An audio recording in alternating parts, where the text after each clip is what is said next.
बिस्मिल्लाहिर्रहमानिर्रहीम। अस्सलामुअलैकुम।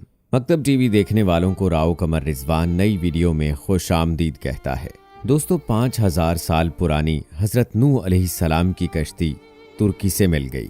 अंदर से ऐसा क्या निकला कि जिसे देखकर हर कोई हैरान रह गया। सवाल ये भी है कि तुर्की के सदर तैयब उर्दगान ने इस कश्ती को दुनिया से क्यों छुपा कर रखा। आज किस वीडियो में हम आपको कश्ती नूह से मुताल्लिक हैरान कुन हक़ाइक़ से आगाह करने जा रहे हैं। लिहाजा हमारी आज की इस इंफॉर्मेटिव वीडियो को आखिर तक लाजमी देखिएगा। और अगर आपने अभी तक हमारा चैनल मकतब टीवी सब्सक्राइब नहीं किया है तो अभी सब्सक्राइब कर लें। साथ में लगे बेल नोटिफिकेशन को भी ज़रूर ऑन कर लीजिएगा ताकि लेटेस्ट अपलोड होने वाली वीडियोज़ आप तक बर वक्त पहुँचती रहें। तो चलिए दोस्तों, शुरू करते हैं अपनी आज की वीडियो। दोस्तों, कुरान पाक में अल्लाह ताला ने जिन कौमों का तज़किरा किया है उनके आसार आज भी दुनिया में मौजूद हैं। इन कौमों को अल्लाह ताला ने इनकी नाफरमानियों, खुदा ताला की ज़ात से इनकार, रसूलों, नबियों और उनके मानने वालों पर जुल्म सितम की इंतहा कर देने पर सख्त सजाएं यानी अजाब दिए और कुरान पाक में हमारी इबरत और रहनुमाई के लिए इनका तज़किरा किया।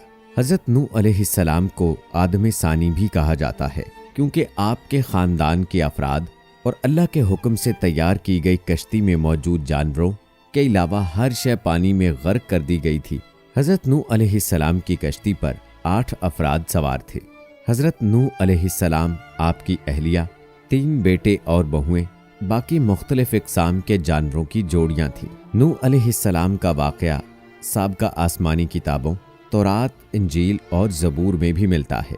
एक अरसे से साइंसदान हज़रत नूह अलैहिस्सलाम की कश्ती की तलाश में थे। गैर मुस्लिम साइंसदान ये सवाल करते हैं कि अगर तूफ़ान नूह आया और हज़रत नूह अलैहिस्सलाम इंसानी जोड़ों और चंद जानवरों के जोड़ों को लेकर द्यू हेकल कश्ती में सवार हुए और पानी के बदतरीन अजाब से बच गए, तो आखिर वो कश्ती कहाँ गई जिनमें इन सब मखलूक़ात ने सफ़र किया। हाल ही में चीन के ईसाई मुबल्लिगीन और साइंसदानों की एक तहकीकाती टीम ने कई माह पर मुश्तमिल अपनी तहकीक के इख्तिताम पर यह ऐलान किया है कि उन्होंने हज़रत नूह अलैहिस्सलाम की कश्ती को दरियाफ्त कर लिया है। ये कश्ती मशरकी तुर्की में वाक़े कोहे अरारात पर मिली, जिसकी चोटी की बुलंदी 12,000 फीट है। माहिरीन की टीम का कहना था कि इस कश्ती की 3 मंजिलें हैं। ये कश्ती कई मीटर बर्फ के नीचे दबी हुई है।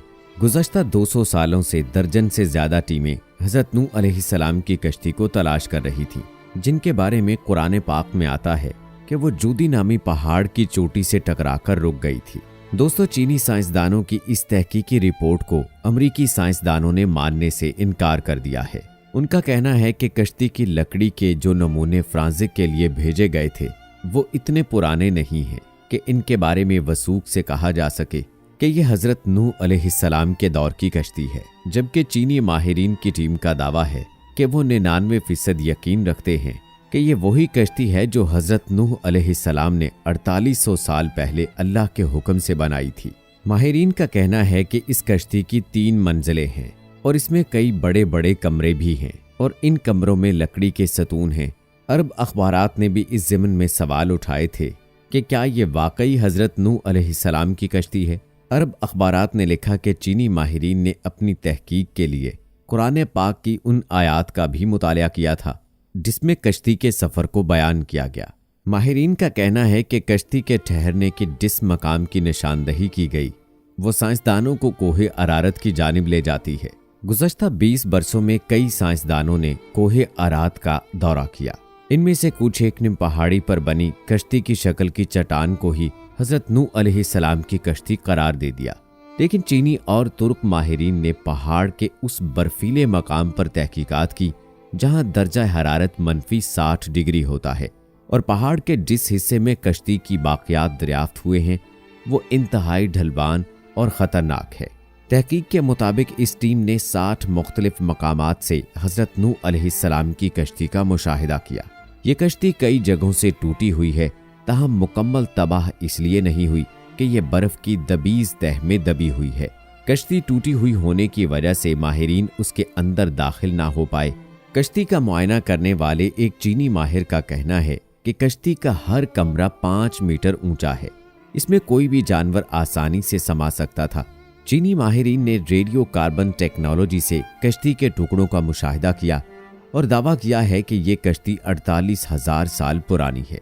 कश्ती में कई संदूक भी मिले हैं, लेकिन चीनी माहिरीन उनको खोल नहीं पाए। माहिरीन एक मर्तबा फिर जदीद आलात एक्सरे मशीनों के जरिए कोहे अरारत का तफसीली दौरा करने वाले हैं, ताकि तमाम राजों से पर्दा हटाने के अलावा अमरीकी साइंसदानों के सवालात का जवाब दे सके। हजरत नूह अलैहिस्सलाम की कश्ती की दरियाफ्त का दावा नया नहीं है। दूसरी जंग अजीम में लियोनार्ड नामी बरतानवी फौजी लड़ाई में हिस्सा लेने इराक गया था। लियोनार्ड को तारीख और आसार कदीमा में काफ़ी दिलचस्पी थी, इसलिए उसने इराक के बाज़ारों से मुख्तलिफ आसार कदीमा की अशिया ख़रीदना और जमा करना शुरू किया। जब वो चल बसा तो उसके बेटे सामंस के हिस्से में ये अशिया आईं। उसने ये अशिया बरतानिया के म्यूज़ियम के हवाले कर दी। ब्रिटिश म्यूज़ियम से वाबस्ता माहिर आसार कदीमा अरोंग फिंकल ने इन अशिया का मुआयना किया। इनमें एक तख्ती भी है जिस पर कदीम अशूरी ज़ुबान में कुछ लिखा था। सख्त मट्टी से बनी इस तख्ती पर लिखी अबारत का जब उन्होंने तर्जमा किया तो वो हैरान रह गए। तख्ती पर दर्ज था, जब इंसानों के गुनाह बढ़ गए तो खुदा उनसे नाराज हो गया और फिर उसने गुनाहगारों को पानी में डबोने का फैसला किया। तब फरिश्तों ने वादी दिजला और फरात में आबाद एक नेक इंसान यानी हज़रत नूह अलैहिस्सलाम तक खुदा का ये पैगाम पहुंचाया कि वो एक कश्ती तैयार करें और उसमें नेक लोगों के अलावा तमाम जानदारों का एक एक जोड़ा भी सवार कर लें। उस तख्ती में कश्ती को इतना बड़ा बताया गया है कि वो फुटबॉल के एक स्टेडियम के बराबर थी। माहिरीन ने अंदाज़ा लगाया है कि ये तख्ती 4000 बरस पुरानी है, यानी हज़रत ईसा अलैहिस्सलाम से 2000 बरस पहले की है। इस तरह तूफान नूह का एक और ठोस सबूत दुनिया के हाथ बहुत पहले ही लग चुका है। आमतौर पर मजहब खसूसन इस्लाम के मुनकरीन इन वाक़यात को अफसानवी किस्से करार देते हैं। ये तमाम सबूत उनकी आंखें खोलने के लिए काफ़ी है। इस तख्ती पर यह भी लिखा है कि नूह की कश्ती आजकल की कश्तियों की तरह लंबी नहीं थी, बैजवी यानी अंडे नुमा थी। उस जमाने में दिजला और फरात में इसी तर्ज की कश्तियां चलती थीं। कश्ती के ठहरने के मकाम के बारे में कुरान मजीद की सूरह हूद की आयत नंबर 44 में बताया गया है कि वो एक मकाम जूदी पर जाकर रुकी थी।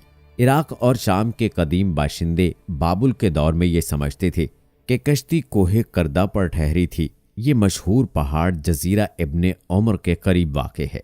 ये मकाम अब भी तुर्की के हिस्से में है, ताहम इराक की सरहद इससे मुत्तसिल है।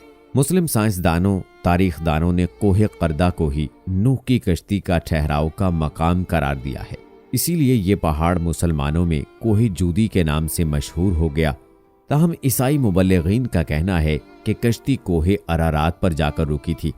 ये पहाड़ आर्मीनिया और तुर्की की सरहद पर है। आर्मीनिया में 301 ईस्वी में ही ईसाइयत को सरकारी मजहब करार दिया गया था।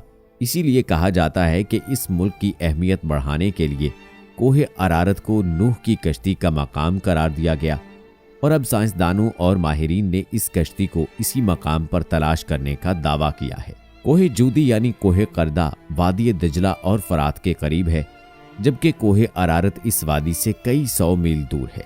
इसलिए इस दावे में उलझन पाई जाती है। हज़रत नूह अलैहिस्सलाम को आदम सानी के अलावा शेखुल अनबिया का भी खिताब अता हुआ है, क्योंकि वो पहले पैगंबर हैं जो इंसानियत की तरफ भेजे गए।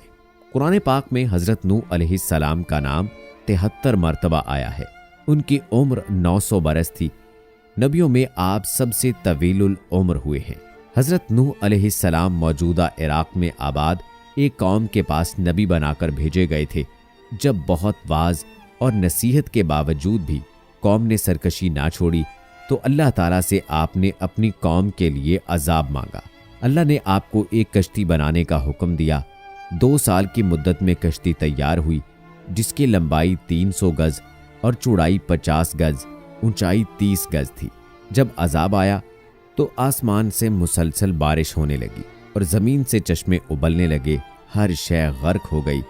हज़रत नूह अलैहिस्सलाम की कश्ती 6 माह 8 दिन पानी पर तैरती रही और 10 मुहर्रमुल हराम को कोहे जूदी पर जाकर ठहर गई।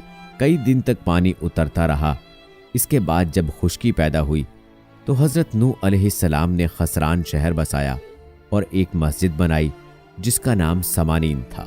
हज़रत नूह अलैहिस्सलाम तूफ़ान के बाद सिर्फ 60 बरस जिंदा रहे, उनका मज़ार आज भी लबनान में मौजूद है। तो दोस्तों, उम्मीद है कि हमारी आज की ये वीडियो आपको पसंद आई होगी। इस वीडियो की पसंदीदगी के इजहार के लिए इसको लाइक करें, शेयर करें अपने दोस्तों के साथ। कमेंट बॉक्स में अपनी राय का इजहार लाजमी कीजिएगा। मिलते हैं अगली वीडियो में, तब तक के लिए अल्लाह हाफिज।